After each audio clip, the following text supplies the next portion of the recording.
누가복음 5장 1절부터 11절까지 말씀 제가 봉독해 드리겠습니다. 무리가 몰려와서 하나님의 말씀을 들을새 예수는 게네사렛 호숫가에 서서 호숫가에 배 두 척이 있는 것을 보시니 어부들은 배에서 나와서 그물을 씻는지라. 예수께서 한 배에 오르시니 그 배는 시몬의 배라. 육지에서 조금 떼기를 청하시고 앉으사 배에서 무리를 가르치시더니 말씀을 마치시고 시몬에게 이르시되 깊은 데로 가서 그물을 내려 고기를 잡으라. 시몬이 대답하여 이르되 선생님, 우리들이 밤이 새도록 수고하였으되 잡은 것이 없지만은 말씀에 의지하여 내가 그물을 내리리다 하고 그렇게 하니 고기를 잡은 것이 심히 많아 그물이 찢어지는지라. 이에 다른 배에 있는 동무들에게 손짓하여 와서 도와달라 하니 그들이 와서 두 배의 채움에 잠기게 되었더라. 시몬 베드로가 이를 보고 예수의 무릎 아래에 엎드려 이르되 주여, 나를 떠나소서, 나는 죄인이로소이다 하니 이런 자기 및 자기와 함께 있는 모든 사람이 고기 잡힌 것으로 말미암아 놀라고 세베대의 아들로서 시몬의 동업자인 야고보와 요한도 놀랐습니다. 예수께서 시몬에게 이르시되 무서워하지 말라. 이제 후로는 내가 사람을 취하리라 하시니 그들이 배들을 육지에 대고 모든 것을 버려두고 예수를 따르니라. 아멘. 네. 자, 오늘 우리는 성경 인물 시리즈로 신약의 두 번째 인물을 살펴봅니다. 오늘은 특별히 우리가 베드로를 살펴보게 됩니다. 여러분, 베드로에 대해서 말씀을 전하라고 하면 정말 사실 시리즈로 만들어서 수십 편으로 나누어서 이렇게 말씀을 전할 수 있을 만큼 베드로에 대한 이야기가 굉장히 많습니다. 그런데 이번 성경 인물 시리즈는 한 주일에 한 사람씩을 살펴보는 것을 목표로 하기 때문에 베드로에 관한 많은 이야기들이 있지만 특별히 그 중에서도 가장 설렘이 컸던 그 순간이 있어요. 바로 예수님을 처음 만났던 그 순간입니다. 그래서 베드로가 예수님을 처음 만났던 그 사건 집중해서 함께 은혜를 나누고자 합니다. 하루는 시몬 베드로가 여느 때와 마찬가지로 자신의 동료들과 함께 고기잡이를 나섰습니다. 그리고 여느 때와 똑같이 또 누구나 그렇듯 많은 고기잡기를 기대하며 나갔습니다. 그 고기잡이는 그냥 우리들이 하는 취미 생활이 아닙니다. 잡아서 놔주고 하는 그런 생활도 아니에요. 고기잡이는 그에게 있어서 생계를 유지하는 유일한 방편이었습니다. 그 직업이었습니다. 그걸로 먹고 살았습니다. 아주 중요한 일입니다. 근데 여러분, 인생이 어떻습니까? 우리가 생각하고 기대하던 대로 되지 않을 때가 너무 많아요. 오히려 생각했던 기대대로 되는 때보다 훨씬 많은 게 우리가 기대하지 않은 쪽으로 가는 것이 우리의 인생이라고 생각합니다. 근데 그날 밤이 베드로에게 바로 그런 밤이었어요. 밤중에 내내 수도 없이 그물을 던졌습니다. 제발 잡혀라, 제발 잡혀라. 근데 던져서 그 그물을 끌어올릴 때마다 그 그물이 아주 그냥 텅 빈 채로 이렇게 올라왔습니다. 그러면서 시간이 지나죠. 고기 잡는 시간이 끝나고 베드로와 그의 동료들은 아주 실망하고 실족한 채 가족들을 어떻게 보나 한숨 지으면서 아주 무거운 마음으로 그렇게 해변가로 돌아오게 됩니다. 여러분, 빈 그물을 바라보는 이 베드로의 상심한 심정은 사실 어부가 아닌 우리 현대인들도 그 누구라도 인생을 살아가면서 종종 느끼게 된 그런 똑같은 심정이기도 합니다. 직장을 잃어서 일자리를 열심히 찾지만 매번 마땅한 일이 없습니다. 그래서 오늘 그리고 내일을 매일 초조하게 근심과 염려로 보내는 사람의 심정이 베드로의 심정이에요. 아내나 남편을 잃고 아침에 홀로 커피 잔을 다셔야 하는 이 노인의 심정, 베드로의 심정입니다. 이번에는 제대로 살아봐야지 하면서도 사업이 자기 뜻대로 되지 않아서 점점 절망하게 되는 남자의 심정도 베드로의 심정이에요. 이민 생활이 너무 힘들었습니다. 너무 외로웠어요. 근데 좀 삶의 변화가 있었으면 좋겠다 기대하지만 하지만 좀처럼 그 변화가 일어나지 않아서 실망하는 사람의 심정도 베드로의 심정입니다. 아이를 갖고 싶은 마음이 정말 굴뚝 같은데 아이가 생기지 않아요. 이 부부의 심정도 이런 베드로의 심정입니다. 이런 사람들이 사실은 다 베드로와 같은 사람들이에요.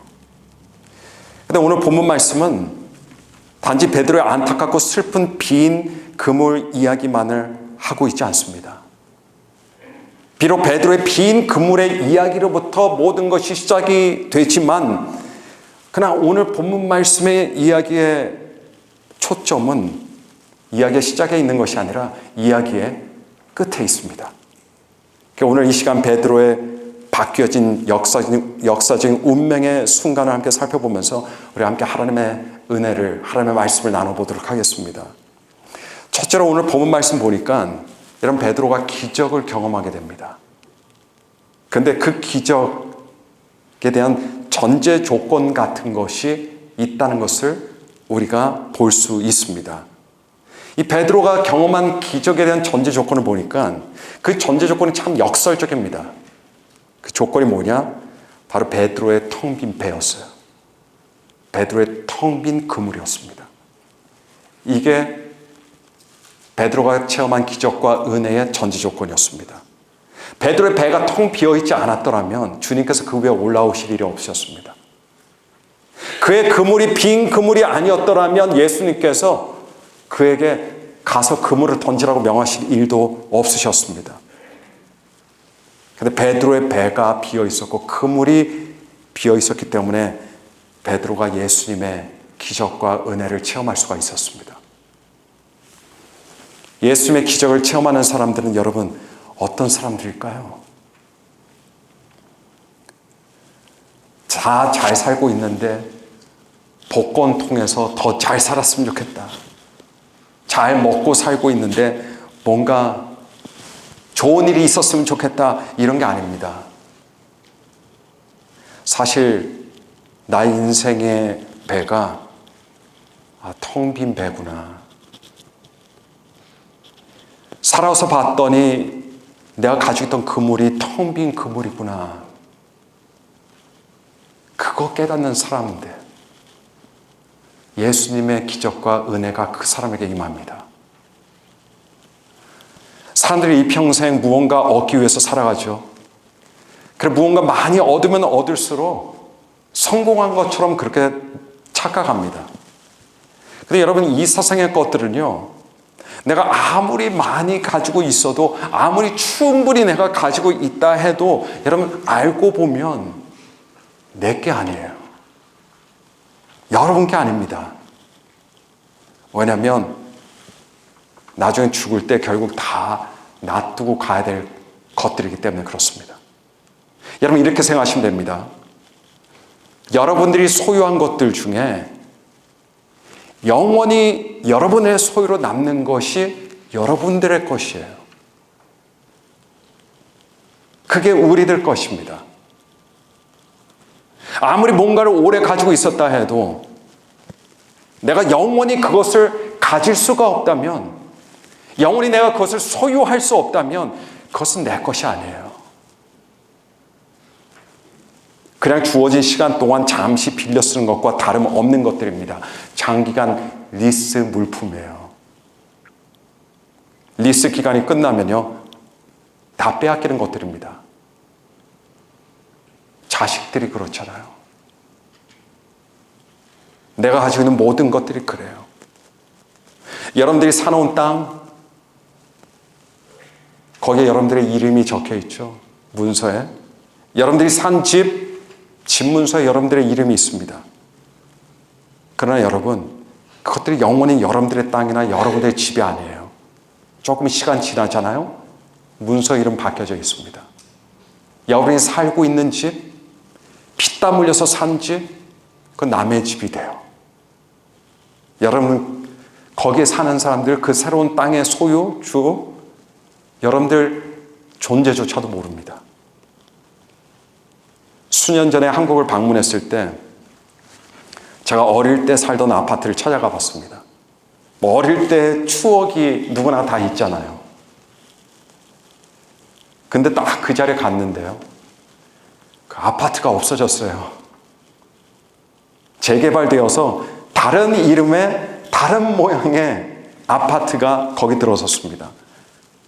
제가 살던 아파트도 없어졌지만 제가 뛰어놀던 놀이터도 없어졌고 그 동네 자주 다니던 곳들도 단 한 군데도 빠짐없이 다 없어졌더라고요. 모두가 없어졌습니다. 여러분, 거기 가기 전까지만 해도 우리 집, 우리 동네 이렇게 생각하고 갔거든요. 근데 거기에 도착하니까 우리 집, 우리 동네 아니더라고요. 너무너무 낯선 곳이었습니다. 저와 아무 상관없는 곳이 되어버리고 말았습니다. 거기 사는 사람들, 제가 옛날에 여기 살았던 사람입니다. 아무도 신경 안 써요. 여러분, 영원히 여러분들이 소유할 수 있는 것만 여러분들 것이에요.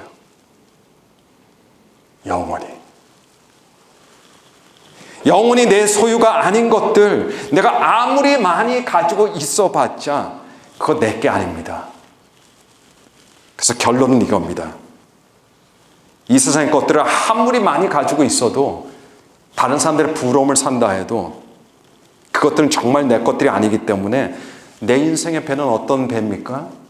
비어있는 배예요. 내 그물이 어떤 그물입니까? 비어있는 그물입니다. 아무것도 있지 않아요.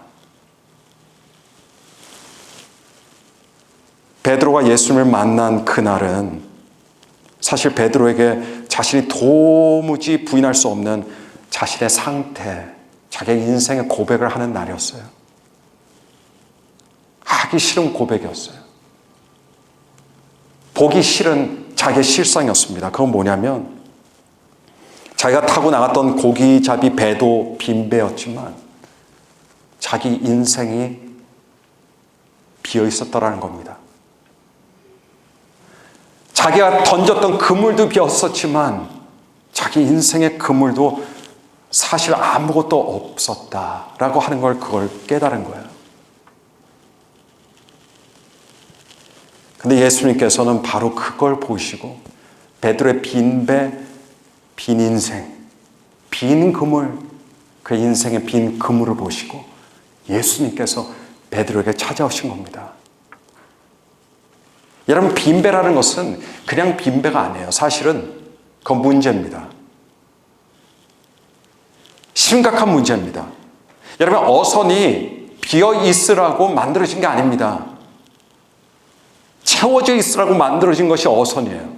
어선 안에 있는 모든 기구들, 물건들 다 이 채워짐을 위해서 거기에 있는 겁니다. 그런데 비어 있다면 그거는 심각한 문제예요. 우리 인생도 마찬가지입니다. 비어 있으라고 만들어진 인생이 아니에요. 그리고 우리 인생은 비어져 있으면 안 됩니다. 채워져 있어야 돼요. 그래야 올바른 인생입니다. 여러분, 사람들이 끊임없이 불안해해요. 사람들이 우울해합니다. 괴로워합니다. 걱정과 염려가 끊기는 날이 없고 항상 두려워요. 그 이유가 뭡니까? 집이 없어서 그렇습니까? 돈이 없어서 그렇습니까? 아무도 설명하지 않았을지 몰라도 사실은 자기 인생이 비어져 있는 인생이기 때문에 그렇습니다. 자기는 몰라요. 자기는 모르는 거예요. 다른 곳으로 가면 좀 나아질라나? 달라지지 않아요. 내일이 오면 좀 더 좋아질라나? 달라지지 않습니다. 왜냐하면 인생이 똑같이 비어져 있기 때문에 그래요.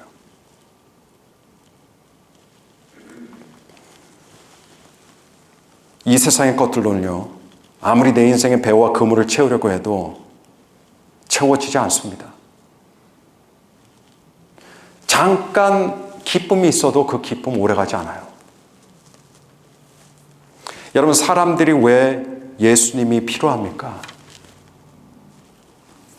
왜냐하면 사람의 인생이라는 것은요, 오직 예수님 한 분으로만 채워지기 때문입니다. 우리의 인생은 아무거나 채운다고 채워지는 게 아니에요.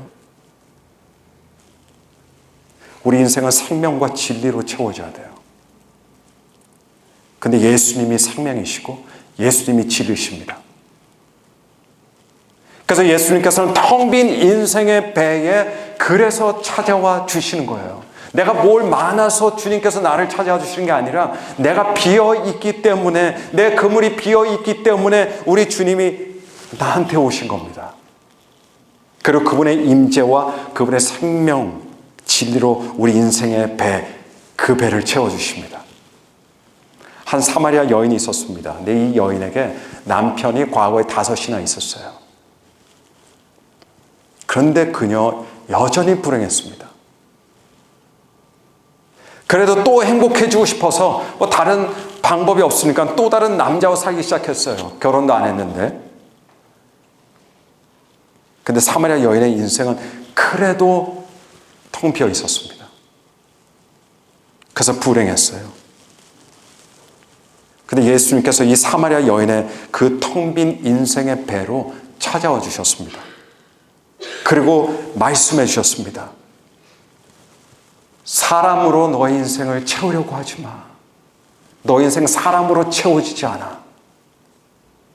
그러면서 그녀에게 뭘 약속해 주셨습니까? 다시는 목마르지 않는 생수, 언제나 그녀에게 늘 흐르는 풍족한 생명의 물을 그녀에게 약속해 주셨습니다. 삭개오는 당시 로마 지배 아래에서 세리장으로 살아가던 사람이었습니다. 세리장으로 있으면서 자신의 동족에게 많은 재물을 얻을 수가 있었어요. 그 정치적 상황을 이용해서 말이죠. 그래서 물질적으로 아주 차고 넘쳤습니다. 풍족했습니다. 근데 그는 늘 외부 자기 유대인들, 동족 유대인들에게 손깍지를 받으며 살았어요. 근데 그거는 괜찮아요. 삭개오가 정말 견딜 수 없었던 건 뭐냐면 자기 마음을 견딜 수 없었어요. 내적으로 너무 외로웠습니다. 지독한 영적인 공허함 속에 살았습니다. 그의 인생은 사실 텅텅 비어 있었어요. 근데 마침 예수님께서 그를 찾아오신 거예요. 그리고 예수님을 말미암아 삭개오는 이전에 느끼지 못했던 영혼의 만족감과 채워짐을 경험하게 됩니다. 그리고 삭개오는 그 자리에서 뭘 결단하게 되냐? 자기 소유의 절반을 가난한 자들에게 나눠준다고 약속했습니다. 더군다나 자기가 토색한 일이 있다면, 남을 속여서 빼앗은 재물이 있다면 네 갑절로 갚아준다고 결단했습니다. 여러분, 그 정도 되면 가난해지는 거겠죠. 그런데 그의 영혼은 더할 수 없이 풍성하게 채워지는 채워짐을 경험하게 된 거예요. 왜냐하면 삭개오는요, 진짜 자기가 영원히 소유할 수 있는 것을 얻었기 때문입니다. 예수님께서 인생의 빈 배로 찾아오십니다. 인생의 빈 그물 찾아오세요. 그리고 그 비어있는 곳을 예수님의 생명과 진리로 채워주십니다. 둘째로 오늘 본문 말씀 보니까 채워주시는 예수님의 기적을 원한다면 우리는 예수님의 말씀 앞에서 그것이 무엇이든 간에 상관없어요. 그걸 다 내려놓아야 한다는 것을 우리는 알게 됩니다. 시몬 베드로는 이 게네사렛 호수를 생활의 터전으로 삼고 살아가는 어부였습니다. 매일매일 그쪽으로 나갔어요. 그리고 다시 거기서 집으로 돌아갔습니다. 어릴 때부터 고기잡이를 했습니다. 고기잡이에 대해서는 전문가였고요. 그 호수에 대해서도 전문가였어요. 노련한 어부였습니다. 다른 건 몰라도 그 호수와 고기잡이에 대해서는 베드로를 따라갈 사람이 없었어요. 베드로에게 축적되었던 고기잡이의 경험이 있었습니다. 기술이 있었죠. 그리고 강한 의지가 있었고 그의 억센 힘이 있었습니다. 어부로서 갖출 것들은 다 갖추었습니다. 그런데 어젯밤에 고기를 잡으려고 그물을 아무리 내려도 고기 한 마리 잡지 못하는 참담한 실패를 경험하게 된 거예요. 근데 그 자리, 그 시간에 예수님께서 베드로에게 4절 말씀 보니까 이렇게 말씀하십니다. 깊은 곳에 가서 그물을 내려 고기를 잡으라. 자, 우리는 그런가 보다 이렇게 생각하겠지만 여러분, 잔뼈 굵은 노련한 어부 베드로에게는요, 이건 말도 안 되는 이야기예요. 왜냐하면 시몬 베드로는 알고 있었습니다. 그 상황이, 그 시간이, 그 장소가 고기잡이하게 너무 적절하지 않은 시간이고 장소였다는 걸 너무 잘 알고 있었습니다. 우선적으로 시간이 전혀 적합하지 않아요. 여러분, 그곳에 고기잡이는 아무 때나 가서 그물을 내리는 게 아닙니다. 거기는 밤에 시작했습니다. 해가 떨어지면 시작했어요. 그리고 새벽 때까지 고기를 잡이가 이루어졌습니다. 왜냐하면 밤에 고기들이 나오거든요. 낮에는 더워서 고기들이 밑으로 다 숨어요. 근데 이미 밤이 지났습니다. 해가 이제 떠 있는 상태였어요. 그 시간에 고기를 잡는다는 것은 여러분, 상식에 벗어난 공연한 헛수고일 뿐이라는 걸 베드로가 알았습니다. 장소도 적절하지 않았습니다. 여러분, 얼마 전까지 밤새도록 바로 거기서 고기잡이를 했어요. 거기서 모든 노력을 다 했습니다. 근데 또 거기 가서 그물을 내리라고 하니까 여러분, 납득할 수 없는 그런 명령이었습니다. 또 더 나아가서 베드로는 숙련된 어부입니다.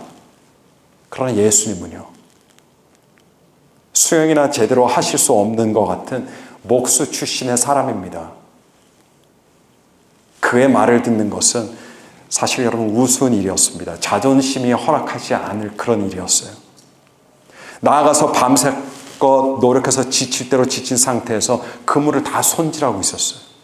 손질 다 끝낸 상태였습니다. 그런데 나가서 또 그물을 던지라고 하는 거예요. 사람들은 과연 베드로가 어떻게 처신할까 숨지게 지켜봤습니다. 시몬 베드로는요, 여기서 정말 현명하고 옳은 결단을 하게 됩니다. 5절 말씀 보니까, 선생님, 우리들이 밤이 새도록 수고하였으되 잡은 것이 없지만은 말씀에 의지하여 내가 그물을 내리리이다. 베드로의 경우 모든 조건과 상황이 납득할 수 없는 것들이었습니다. 그러나 베드로는 하나님 말씀 앞에 다 내려놓았어요. 자기의 이론도 내려놓고 자기의 기분도 내려놨습니다. 자기의 공허함도 내려놨어요. 다 내려놨습니다. 다 내려놓으니까 생각할 게 없어요. 변명이나 핑계 댈 것도 하나도 없었습니다. 그냥 나가서 예수님의 말씀을 따랐습니다. 여러분, 하나님께서 우리들의 삶에서 일하시고 역사하실 때 우리가 느끼는 감정대로 역사하실 것 같지만 그렇지 않으세요. 우리의 감정은 저쪽에 있는데 주님은 저쪽으로 가라고 하십니다. 하나님께서 역사하실 때 우리 경험에 따라 역사하지 않으세요. 우리 경험은 다른데 주님께서는 다른, 우리 경험과 반대로 그렇게 하라고 하십니다. 또는 우리 지식대로 또 그렇게 하시는 하나님도 아니십니다. 우리 이성으로 납득되지 않는 방식으로 주님께서 우리를 인도하세요. 그래서 여러분, 많은 경우, 모든 경우는 아니에요.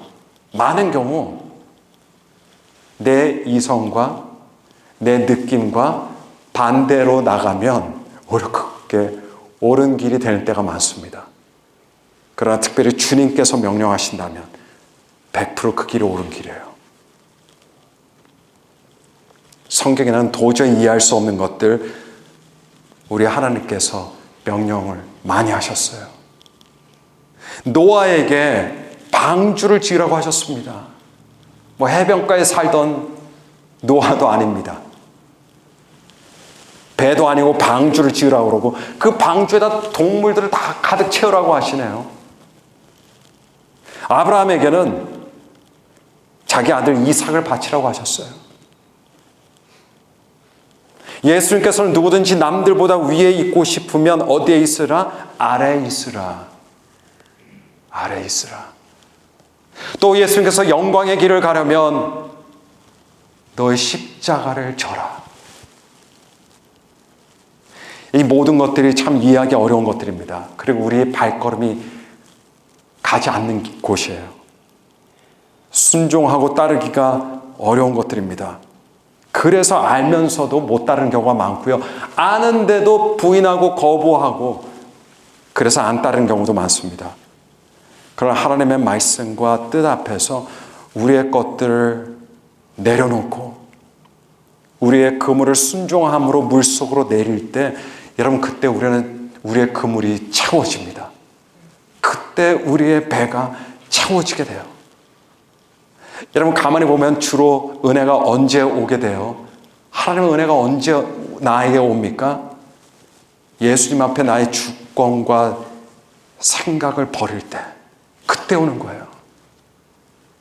하나님의 말씀 앞에서 내 이론과 내 고집을 버릴 때 그때 우리 심령에 하나님께서 은혜 폭포수를 그때 허락하시는 겁니다. 고린도후서 10장 4절부터 5절 말씀 보시면 사도 바울이 이렇게 기록했습니다. 우리의 싸우는 무기는 육신에 속한 것이 아니요 오직 어떤 견고한 진도 무너뜨리는 하나님의 능력이라. 모든 이론을 무너뜨리며 하나님 아는 것을 대적하여 높아진 것을 다 무너뜨리고 모든 생각을 사로잡아 그리스도에게 복종하게 하니. 여러분 가만히 있는다고 자동으로 우리가 주님 따를 수 없어요. 억지로 잡아다가 복종시켜야 되는 거예요. 우리의 바람은 항상 반대로 갑니다. 우리의 마음은 거꾸로 가요. 그러나 그걸 쳐야 됩니다. 내가 그걸 쳐야 돼요. 하기 싫지만 내가 그것을 쳐서 주의 말씀 앞에 복종시켜야 됩니다. 아니면 하나님께서 나를 치세요. 하나님 말씀 앞에서 아무리 그럴듯한 것이라도 그 이론을 파할 수 있어야 됩니다. 모든 생각을 사로잡아서 우리 예수 그리스도께 복종케 하는 길만이 그게 주님을 따르는 길이에요. 그게 주님의 기적과 은혜를 체험하는 길입니다. 아까 우리가 한 걸음 찬양했잖아요. 근데 아까도 말씀드렸지만 한 걸음이 쉬운 것 같죠? 절대 쉽지 않습니다.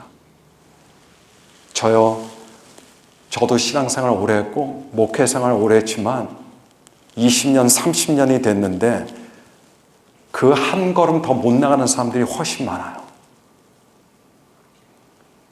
반 걸음도 못 나갑니다. 항상 그 자리예요. 어느 정도 신앙의 경지에 갔어도 어느 순간부터 거기까지예요. 왜냐하면 세상의 중력이 너무 강해요. 세상은 우리 뒤를 붙잡거든요. 우리를 끌어당기거든요. 나는 나가고 싶지만 사실 못 나가는 이유는 내 등을 붙잡고 있는 세상, 사탄이 있기 때문에 그렇습니다. 그러면서 안주시키는 거예요. 아무것도 변화될 필요 없어. 너 거 그대로 유지하면 돼. 너 생각 그대로 가지고 있으면 돼. 이게 무서운 죄의 중력입니다. 그러니까 아무리 한 발자국 나가려고 해도 한 발자국 떼도 다시 딛는 곳은 바로 그 자리예요. 여러분 다 경험하셨을 텐데 올해 우리가 뭡니까? 믿음으로 선포하는 해요. 매일 선포해 보셨습니까? 저는 이렇게 결단하고 나서 매일 선포해야지. 근데 그게 그렇게 힘든 거예요. 저도. 자꾸 부정적인 생각이 나오고요. 저도 또 독감 걸려가지고 일주일 동안 고생했어요. 근데 무슨 선포야. 선포는. 선포하려고 하니까 이런저런 일들이 계속 생기고요. 또 화날 일들이 생기고 기분이 언짢은 일들이 계속 생겨요.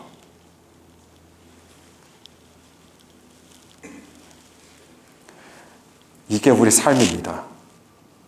그러나 우리는 뒤를 붙잡히면 안 됩니다. 앞으로 나아갈 수 있어야 돼요. 내가 지금 앞으로 나가지 않으면 내가 지금 잘못된 거예요. 그래서 사탄이 계속 던져주는 거죠. 너 지금 갖고 있는 거 많잖아. 너 지금 누리고 있는 거 많잖아. 근데 가만히 보면 진짜 내 거는 아무것도 없는 거예요. 사탄은 계속 거짓말하는 거죠. 다 너 거야. 너 거야. 너가 얻은 것들이잖아. 너가 힘들게 성취한 것들이잖아. 너 이제 괜찮잖아. 지금 이 자리에 가만히 있어야 너 그래야 인생 편해.